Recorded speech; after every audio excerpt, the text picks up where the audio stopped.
Hi, everyone, and welcome. I'm so glad you're here with us today. My name is Sherry Johnson, and I'm a member of the leadership team at American Telephysicians. Our brain health division, NeuroX, is a venture of American Telephysicians. My business background includes leadership roles at AT&T, Cox Communications, and Time Warner. I received my MBA from the University of Georgia and my JD from Georgia State University. Today, it's my absolute pleasure to introduce you to someone whose work and presence truly embody the spirit of mindfulness, Dr. Barbara Pickett. Dr. Pickett is a certified mindfulness based stress reduction teacher through the University of Massachusetts, and she brings a wealth of experience to today's conversation. She's also a registered yoga instructor with the Yoga Alliance and one of the founding members of the Mindful Coach method. Her training is truly remarkable. She has studied MBSR with John Kabat-Zinn, yoga with the legendary BKS Iyengar, and compassion cultivation with Dr. Thupten Jhampa, a longtime translator and collaborator of the Dalai Lama. On top of that, Dr. Pickett has published scientific, peer-reviewed research on the health benefits of mindfulness. So she brings not only a deep personal practice, but also real scientific insight to our discussion. We're honored to have her with us today to explore the foundation of mindfulness-based stress reduction and what it can mean for us. So with that, I'll begin with questions for Dr. Pickett. Welcome, Dr. Pickett. Why, thank you. You often say you don't just experience life, you experience the life you focus on. So can you explain what this means in the context of mindfulness? Absolutely. This concept is at the heart of mindfulness practice. What we focus on becomes the lens through which we experience the world. Every day, we're bombarded with countless stimuli, sensations, emotions, thoughts, and external events. But our attention isn't evenly distributed over these events. We selectively attend to certain things, and those things become our reality. Mindfulness invites us to become aware of where our attention goes and choose it intentionally.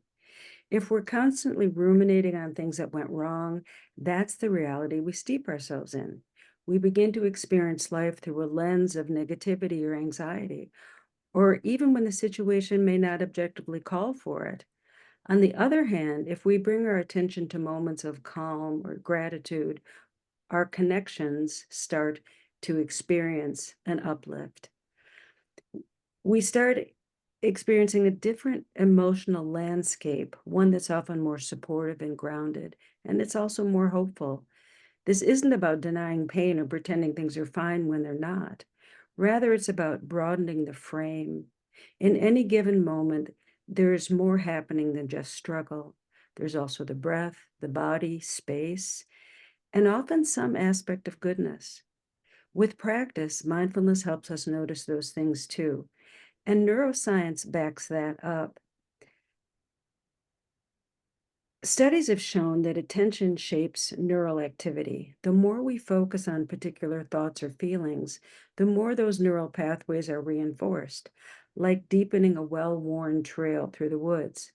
So when we practice mindfulness, we're not just passively observing, we're actively shaping the way our brain processes experience. In this way, we can reclaim some authorship over how we live our lives. Instead of being swept up in automatic reactions or unhelpful narratives, mindfulness helps us focus on what truly matters, whether that's being present with a loved one, taking a mindful breath during a stressful event, or simply noticing that we're okay right now. So when I say you don't just experience life, you experience the life you focus on, I'm pointing to this.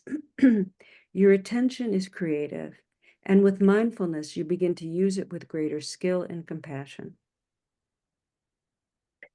That's a lot to think about in good counsel for all of us, Dr. Pickett. So let's move to another question, Dr. Pickett. Another powerful concept that you emphasize is you are the gatekeeper of your mind. Can you elaborate on that a little bit more? Yes, certainly.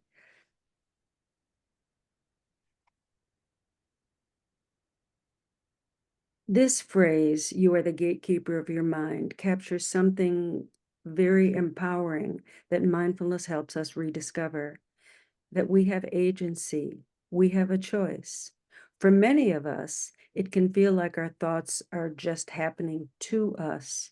We wake up, our mind starts spinning, and maybe we're worrying, planning, or criticizing, or replaying something from the past. And before we know it, we're caught in these mental loops. It's like the mind is running the show. But mindfulness it has introduced a radical idea that we can actually step back and observe those thoughts. We can notice the stream of mental activity without being swept away by it. And that shifts us from the being the thought to observing the thought. And this is where our role as gatekeeper begins. In mindfulness training, we talk about cultivating what's called metacognitive awareness. And that's the ability to recognize a thought and not as a fact or not as a command, but as a mental event that's passing through. This gives us an opportunity to ask, is this thought helpful? Is this thought kind? Is it necessary? Do I want to open the gate and invite that thought in or let it pass by? Of course, we're not always in full control of what spontaneous thoughts arise. The mind is wonderfully wild and creative. And with mindfulness, we can become more aware and more skillful about how we respond to those thoughts. We can learn to gently let the gate open or close to certain automatic patterns like self criticism or worrying or catastrophizing, and open it to more constructive, compassionate, or even playful thoughts. This relates to something called attentional control, a capacity that grows stronger with mindfulness practice. Yes, studies show that mindfulness training enhances our ability to redirect our attention and disengage from distracting or distressing mental content. That's what allows us to become the gatekeepers, not with harsh judgment or force, but with clarity and choice. And over time, this practice cultivates what we call mental freedom. We are no longer at the mercy of every worry or self doubt that comes through. We become aware of the stories we're telling ourselves, and we can begin to get beyond those stories and perhaps choose thoughts that are more rooted in objectivity, in truth, in kindness, and wisdom. So, yes, you are the gatekeeper of your mind, and mindfulness helps you gives you by giving you the tools to stand at the gate with steadiness, discernment, and grace. Thank you, Dr. Pickett. That is really powerful. And I know our audience will love to learn more about that. But that's a powerful tool. Thank you for sharing. Thank So, you. Dr. Pickett, there's an increasing interest in how mindfulness impacts the brain. So, can you tell us a little bit more? We hear the term mindfulness enhancing neuroplasticity. Can you give us a little bit more insight into that? Certainly.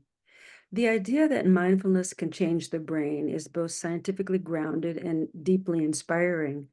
It all comes down to something called this neuroplasticity, which simply means that the brain is capable of changing its structure and function in response to experience. For a long time, we believed that the adult brain was relatively fixed, but research over the last years or the last decades has shown the opposite. The brain is dynamic and adaptive. And mindfulness is one of the experiences that can actively help shape it. When we practice mindfulness, we're not just relaxing, we're training the mind.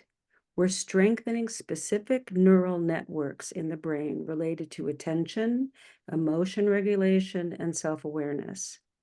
Some brain imaging studies have shown that people who engage in regular mindfulness practice, even over the course of just 8 weeks, show measurable changes in brain regions associated with these functions.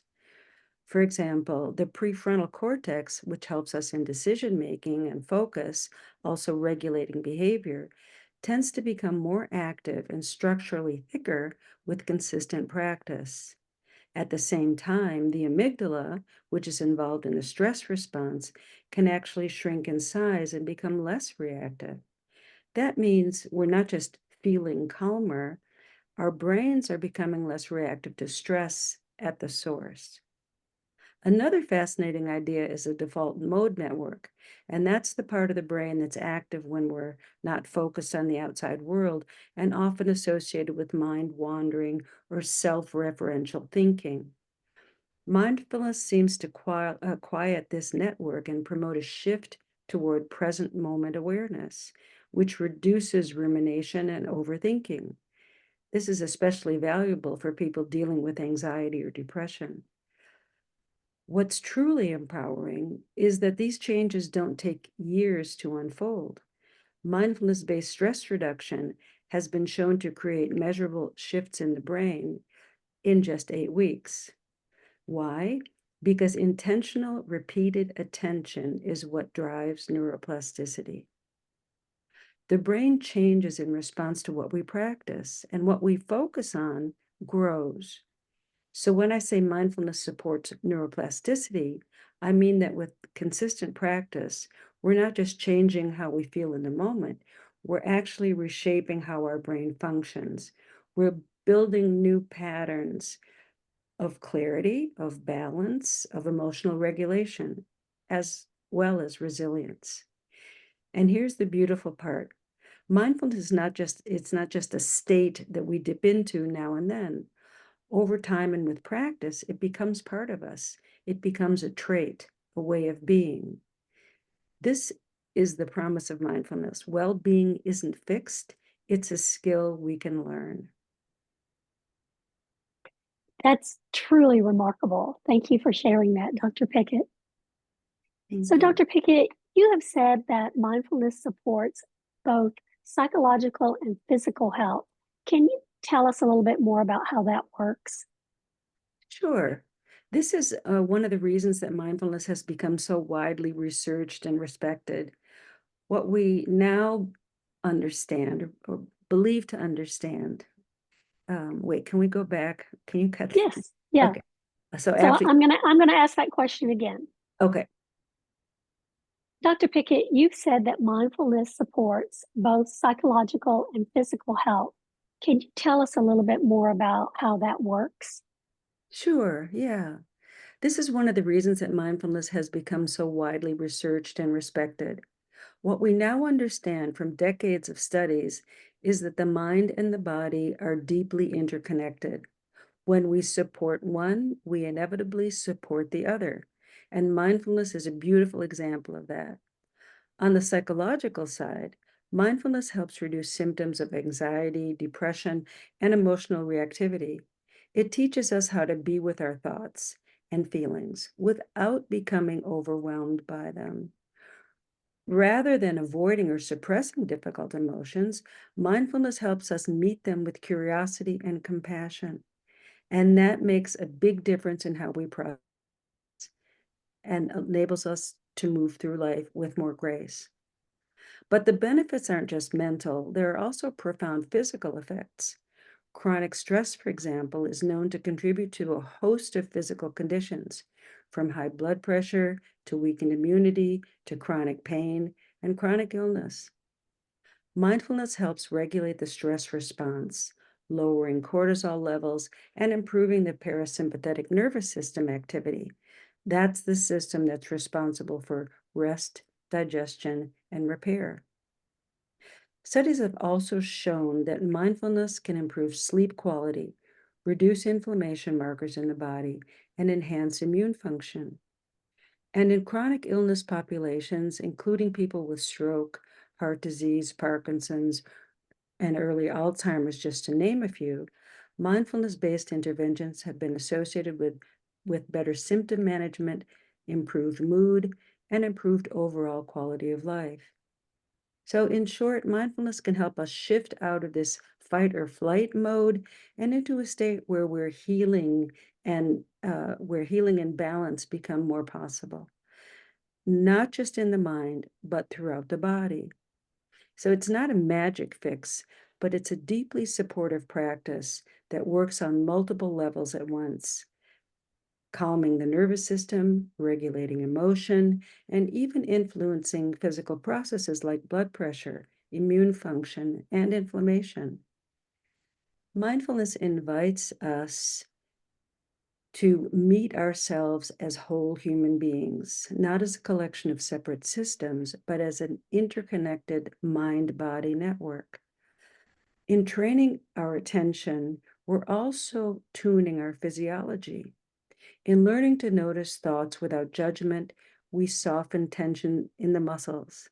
As the breath deepens, for example, the heart rate steadies. The body listens to the mind, and the mind responds to the body.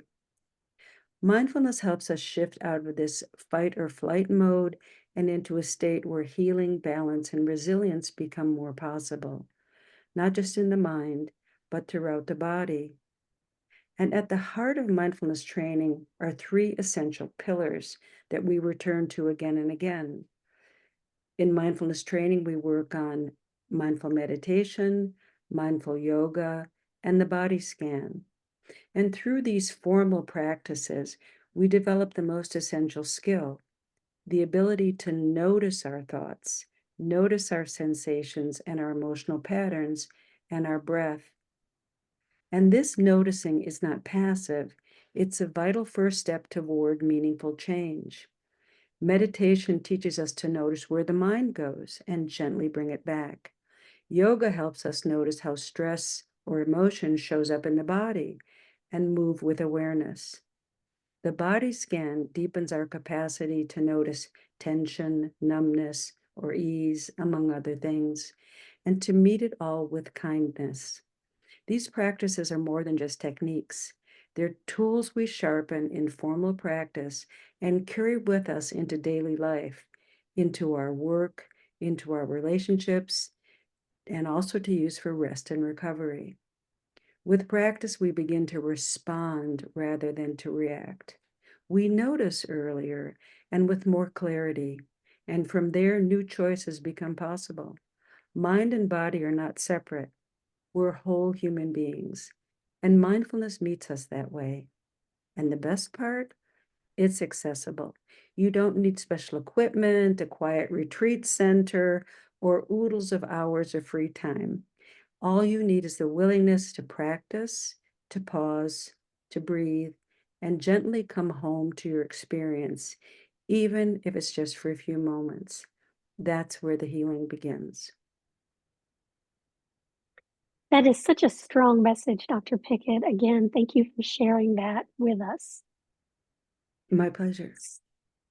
So, Dr. Pickett, we live in a really fast-paced, distracted world.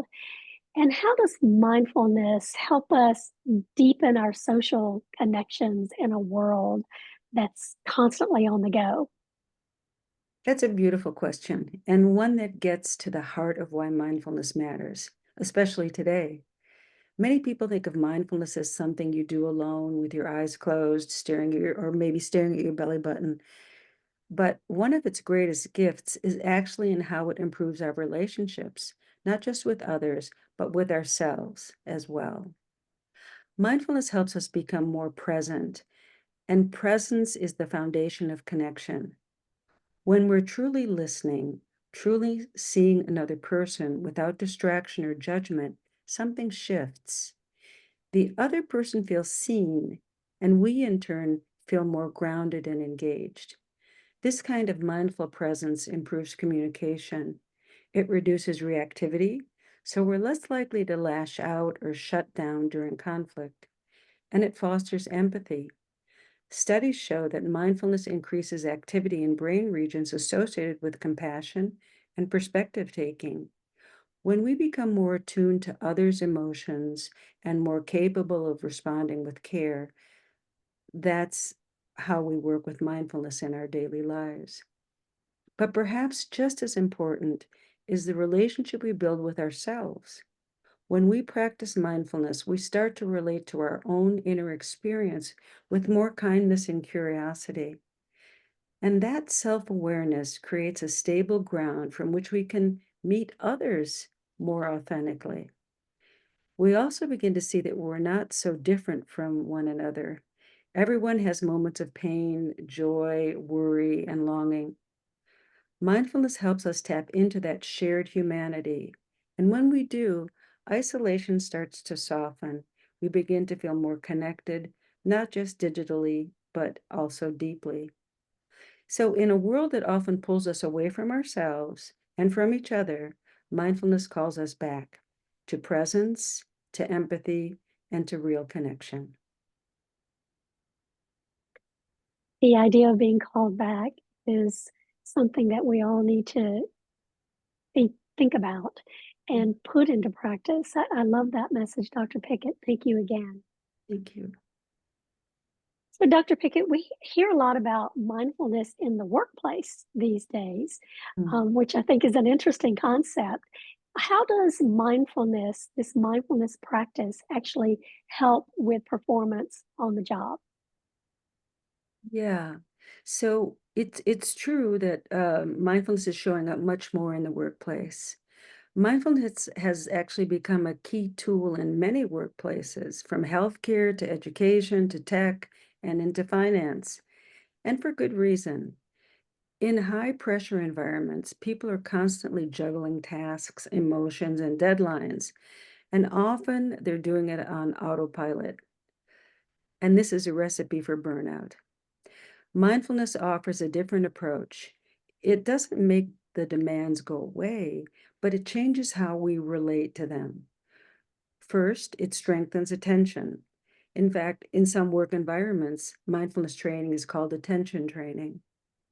And studies have shown that mindfulness training improves focus and reduces mind wandering, which means people are better able to stay on task and process information more efficiently and make more thoughtful decisions. Second, mindfulness helps with emotional regulation. It gives us the space to respond rather than to react, which is crucial in high stakes conversations or when managing teams,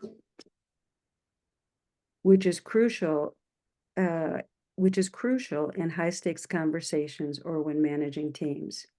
People who practice mindfulness tend to report higher emotional intelligence, better conflict resolution skills, and a greater sense of calm under pressure.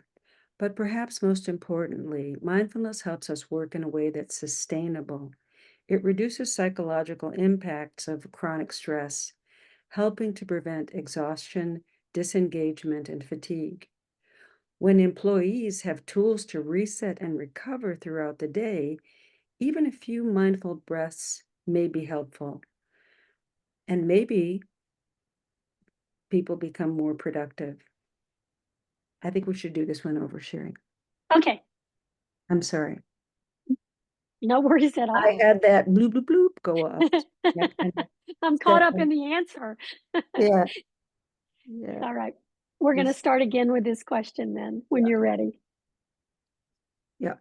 I had a little bit of frog in my throat, so I took a little teaspoon of honey. That's a opera singer's trick, by the way. I did not know that. See, Yeah. I've learned so much today.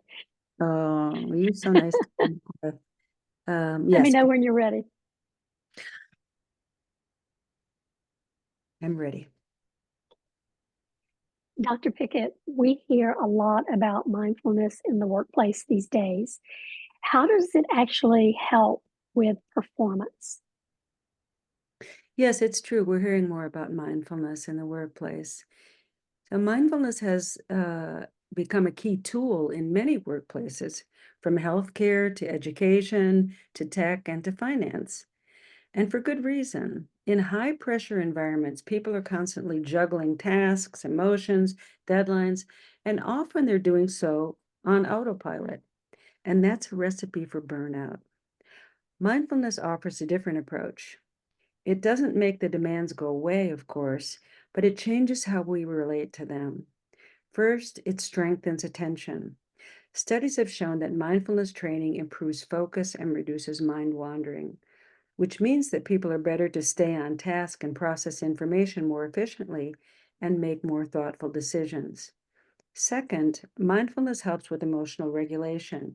It gives us space to respond rather than react, which is crucial in high stakes conversations or when managing teams. People who practice mindfulness tend to report higher emotional intelligence, better conflict resolution skills, and a greater sense of calm under pressure.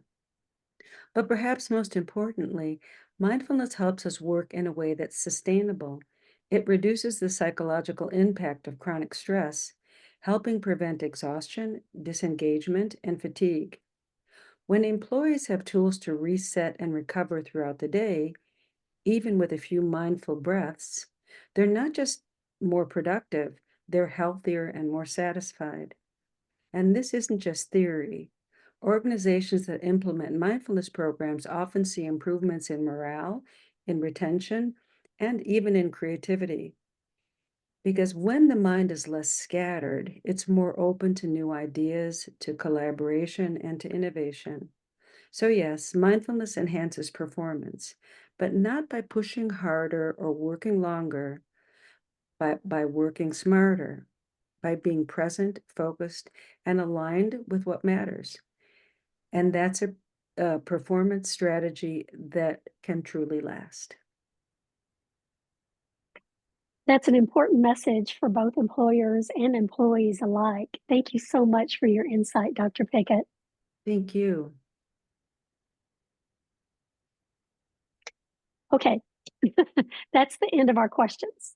Yes, boom. Yes, you made I it. have to plug in my computer So, because it's saying I have to charge or I'm going to lose you. I didn't want to do that in the middle of things. There we go. Bloop. Okay. okay, what I'm going to do is to the team that's editing this video, I just Mhm. want to quickly re-record my introduction because I Yeah. feel like I was going way too fast. And so to our editing team, if you would take this section where I introduced Dr. Pickett Mhm. and replace what was at the front of this video. All right. Am I on camera as well? You are on camera. Mhm. Okay, I'm ready for you. Okay, good. Hi, everyone, and welcome. I'm so glad you're here with us today. My name is Sherry Johnson. I'm a member of the leadership team at American Telephysicians. Our brain health division, NeuroX, is a venture of American Telephysicians. My business background includes leadership roles at AT&T, Fox Communications, and Time Warner. I received my MBA from the University of Georgia and my JD from Georgia State University. Today, it's my absolute pleasure to introduce someone whose work and presence truly embody the spirit of mindfulness, Dr. Barbara Pickett. Dr. Pickett is a certified mindfulness-based stress reduction teacher through the University of Massachusetts, and she brings a wealth of experience to today's conversation. She's also a registered yoga instructor. I'm going to have to start that over. All right. Sherry, Okay. when you're taking a pause here, just let me ask. So we don't mention that I'm a neurologist or a physician on purpose? It was in the thing, but I actually wondered about that. So So I don't sorry know. for the people listening to the recording. Tell me, I mean, is there any specific area of neurology you want me to mention, or that she is a board certified neurologist? Yeah, I'm board certified in Belgium. I'm not board certified in the States, so but I've been practicing as one, but so we'll leave that out. Um, I've got a double board. I'm actually, I'm board certified actually in neurology and neurorehabilitation. So you can say I'm a neurologist and having worked extensively in the areas of um, neurodegenerative disease and neurorehabilitation. I guess that's enough. Yeah. Um, and I studied all over the place, so that's going to get too long. I mean, I studied at University of Michigan. I studied at University of Antwerp. Um, so Okay. I mean, I'm just I don't know the about it, and that's one thing I want to be cognizant of, and that is let's say somebody is meditating and they get up and they stand up too quickly and they faint and they fall. Got Uh, it.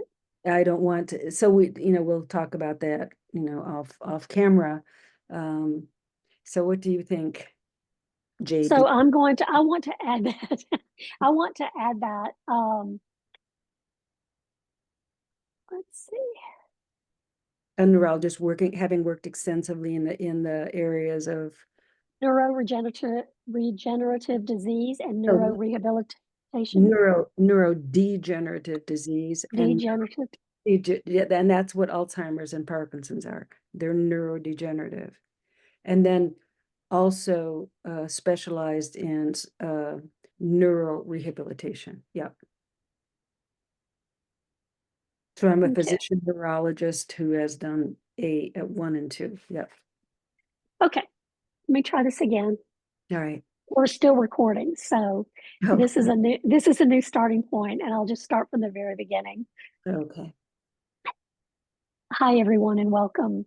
I'm so glad you're here with us today. My name is Sherry Johnson, and I'm on the executive team at American Telephysicians. Today, we're speaking.